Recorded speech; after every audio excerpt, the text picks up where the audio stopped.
Hi guys! Welcome. Collective reading po tayo ngayon. So tingnan natin kung ano yung current energy ng person mo. Be open-minded po, hindi po halos lahat makaresonate. Thank you nga po pala sa mga nagsusubscribe, sa mga bumabalik. Maraming pong salamat. So start na tayo. Ano yung current energy ng person mo? Give me the message. Ano yung current energy ng person mo?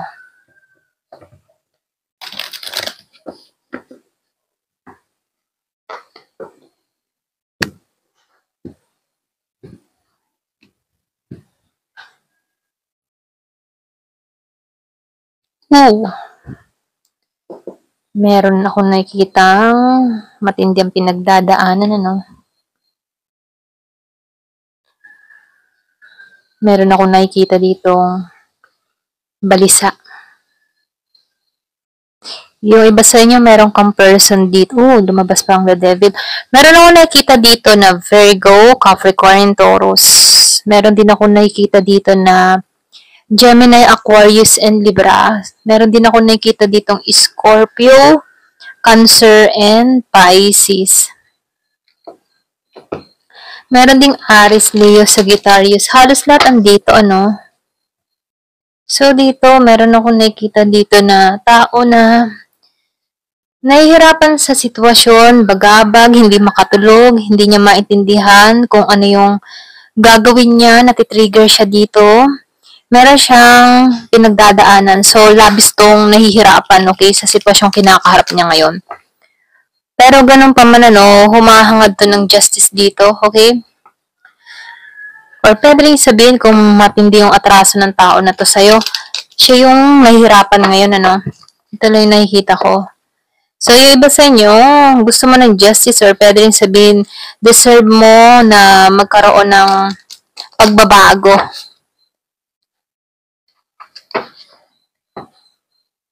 So, nakikitaan ko din dito, no? Meron dito nagmamatigas. Iba sa inyo, sobrang laki ng atraso nito, kaya ganun na lamang yung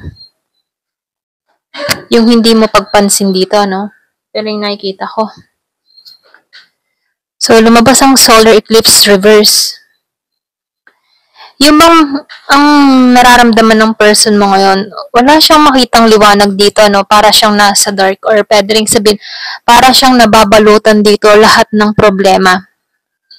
So, lumalabas dito na itong tao mo ay sobrang nahihirapan. Hindi niya alam kung saan siya susuot dito, ano? Hindi niya alam kung paano niya matatakasan tong sitwasyong kinakaharap niya dito. May matindi siyang pinagdadaanan na kung saan, ano, siya lang din yung makakaresolba nito, okay? So, lumalabas din dito na itong tao mo, gulong-gulong isip nito, no? Ito lang nakikita ko. Andito siya sa moment na hindi niya maintindihan kung paano yung gagawin niya dito. Kumbaga, itong person mo, meron siyang problema dito individual na kung saan nahihirapan siya sa sitwasyon. Pwedeng sa pera, pwede rin sa buhay na kinakaharap niya, pwede rin sa trabaho. So, nafe-feel ko dito, meron tong matinding pinagdadaanan. Kaya dito, no, hindi niya makita yung liwanag or pwede rin merong ditong nagagalit sa kanya, nag-i-intention. Pili niya dito sinumpa siya. Ganun, ano. So, nakikitaan ko dito, kung meron kang mga binitiwang masasakit na salita about sa tao na to, tumatalab to, okay? Kaya dito, no, sinasabihan ka dito na mas mainam yung huwag sa'yo magmumula yung paghihiganti dito, no? Hayaan mo si universe yung gumanti para sa'yo, okay? Kasi dito, no, nakikitaan ko dito na matindi yung pinagdadaanan niya dito. Nahihirapan siya, hindi niya alam kung paano makawala dito, okay?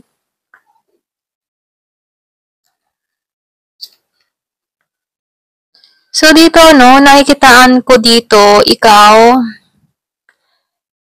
yung bang tipo ng energy mo dito, meron ako nakikitang Scorpio, Cancer, and Pisces na kung saan nawawalan na ng pagmamahal sa sitwasyon, okay? Kumbaga, nawawalan ka na ng care, love, or pwede rin sabihin romantic feelings, nawawala na yon. So, lumalabas din dito, iba na yung pakaramdam mo sa person na to, okay? So, nakikitaan ko rin dito na pagdating sa yung pag-choices or option, wala siya sa mga option mo, hindi siya kasama sa pagpipilian mo. Ito lang yung nafe-feel ko sa'yo, no? So, lumalabas din dito na wala kang direksyon para sa tao na to, okay? Pero ganun pa man, nagnanais to na makipagkasundo or makipag-compromise sa'yo dito. Pwedeng sabihin na gusto nito ng transformation sa inyong dalawa, gusto ng tao nito ng renewal, gusto ng tao nito na magbunga yung sitwasyon, or pwede rin gusto ng tao nito ng stability sa'yo.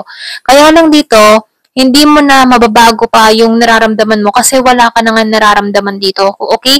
Kahit baga humingi ito ng tawad or kahit gusto ng tao na ito ng compromise sa'yo, hindi, iba na yung nararamdaman mo eh. Ito lang yung nafe-feel ko sa'yo, no? Iba na yung nararamdaman mo dito. Kumbaga, nawala na talaga. Okay? Kahit baga, tumungo to sa'yo, hindi mo na maramdaman yung spark sa taong ito. Okay? Ito lang yung nakikita ko sa iba, no?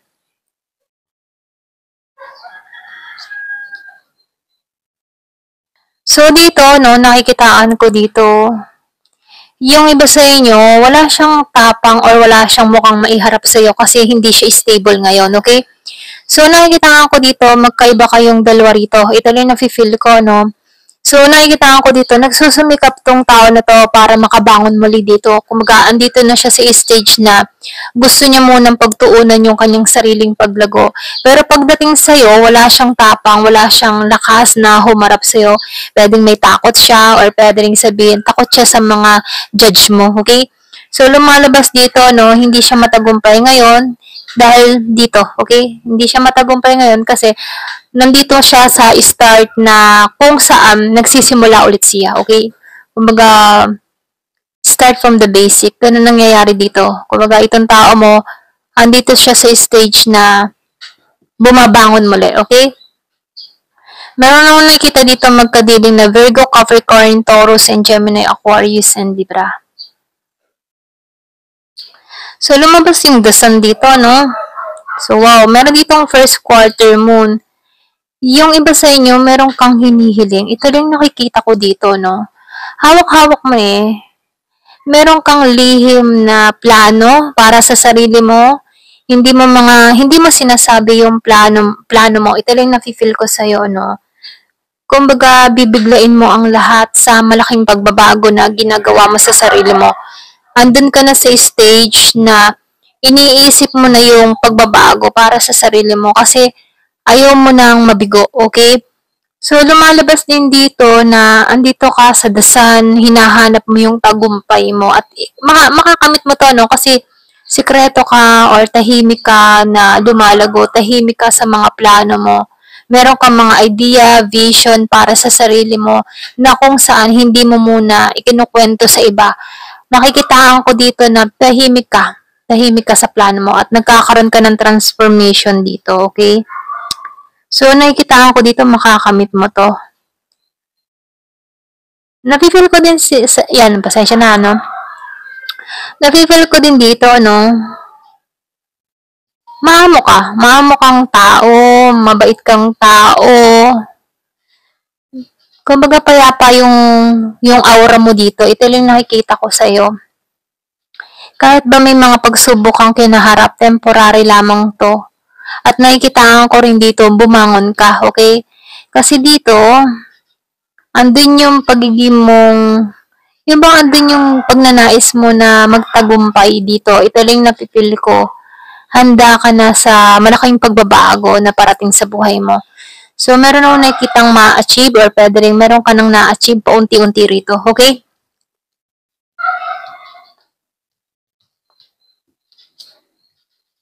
So, the full reverse.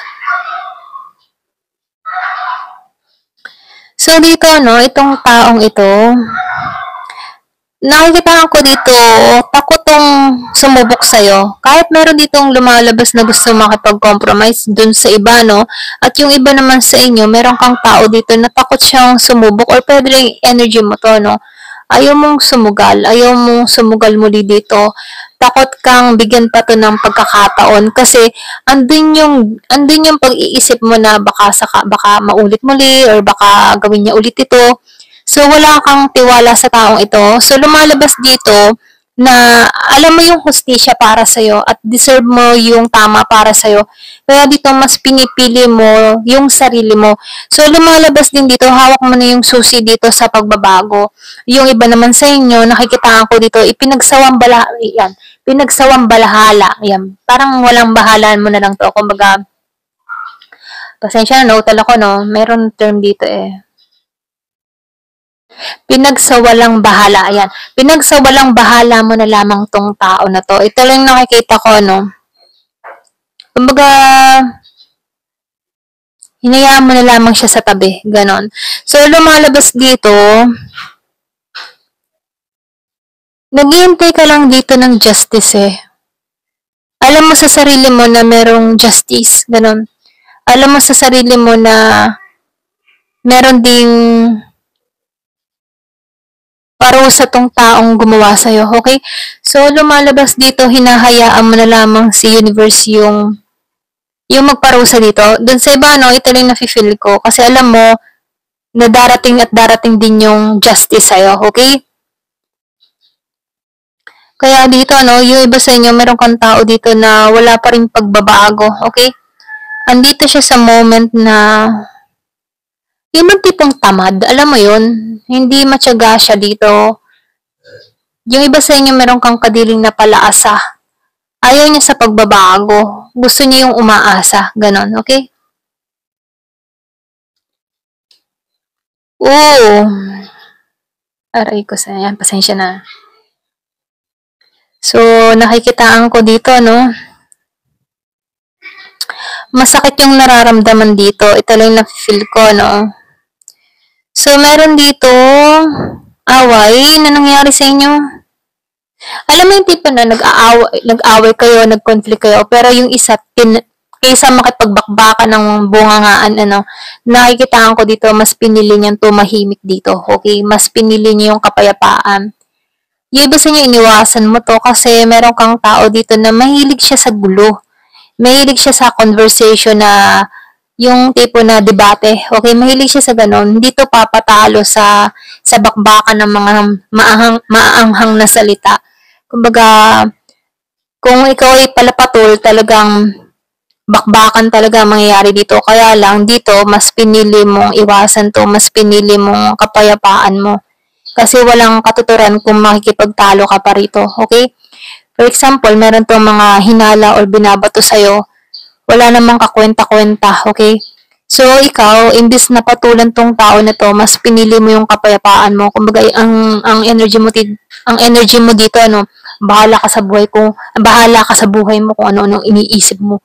Bahala ka kung yun ang tingin mo sa akin. Mga ganun, So, lumalabas dito, kung ikaw ay pinagbibintangan ng tao na to, or ang daming suspetsya nito sa iyo, dinededma mo na lamang to kasi ikaw, ayaw mo makipagtalo kung alam mo namang sarado yung isip ng kausap mo. Hoy, alam mo yun? So, ito lang nafe-feel ko dito, Kumbaga, mas pinili mo yung kapayapaan mo, ayaw mo makipagtalo sa taong ito, dinededma mo na lamang to, iniwasan mo to. So, meron ditong silent treatment na nangyayari. So, meron ako nakikita dito sa part na to na Aries, Leo, Sagittarius, and meron ding Gemini, Aquarius, and Libra, okay? Basta niya, meron kang kadiling na ganito. So, meron ako nakikitang devil. So, meron ditong last quarter of moon. Naka-reverse pa siya, no? So, meron ako nakikitang ma-pride na tao. Kahit alam mo, tipo na, kahit mali na siya, hindi niya ibababa yung sarili niya para maging mababa. Alam mo yung tipong mataas yung pride ng tao nito. Ito lang nakikita ko, kahit mali na siya, hindi siya hihingi ng sorry. Meron siyang bisyo dito or meron pag-uugali na hindi maganda. Meron ako nakikitang Capricorn dun sa iba or pwede meron kang kadiling na ganito, no? So, lumalabas dito na nakikitaan ko dito, iniwasan mo tong tao na to kasi tulad dito sa 4 of Swords, mas pinili mo yung katahimikan mo kasi itong tao na to, walang katuturan yung mga sinasabi, kaya mas pinili mo yung kapayapaan mo. Kasi dito, sarado ang isip ng tao mo. Kumbaga, nafe-feel ko dito na ipagdidiinan niya kahit mali yung katwiran niya rito, okay? Kaysa dito, kaysa makipagtalo ka dito at alam mo din sa sarili mo na hindi ka mananalo sa conversation dito sa tao na to, kasi sarado nga yung isipan niya dito mas pinili mo yung katahimikan mo. Kumbaga, ang energy mo dito, bahala ka na kung yan ang tingin mo sa akin, wala na akong magagawa kahit iayos ko pa, kahit ipaliwanag ko pa yung sarili ko sa'yo, hindi ka namang maniniwala, bahala ka kung anong paniwalaan mo. Ganun, ano? So, lumalabas dito, very toxic, okay? Very toxic. Kumbaga, nafe-feel ko dito na mataas din ang pride nito. Tahol ng tahol. Kumbaga sa isang aso, no, tumahol siya ng tumahol. Ganon. Kaya ikaw dito, napuno ka na, napundi ka na, naumay ka na laging ganon yung sitwasyon na kinakaharap niya ng tao na to. So, ito lang yung nakikita ko no, kanino mang energy to. So, yung iba sa inyo, meron kang kadiling dito na ang hirap pakisamahan. Palagi siya yung tama kahit mali ang katuwiran. Ayaw niya ring ibaba yung sarili niya kahit mali na siya dito. Ganun ano. So, lumalabas dito na puno ka na, nauumay ka na sa ganung sitwasyon na kinakaharap mo sa tao nito. Kumbaga, yun ba sa inyo pwedeng tumahimik ka na lamang, umiwas ka na lamang dito, or pwede rin sabing lumayo ka na lamang dito.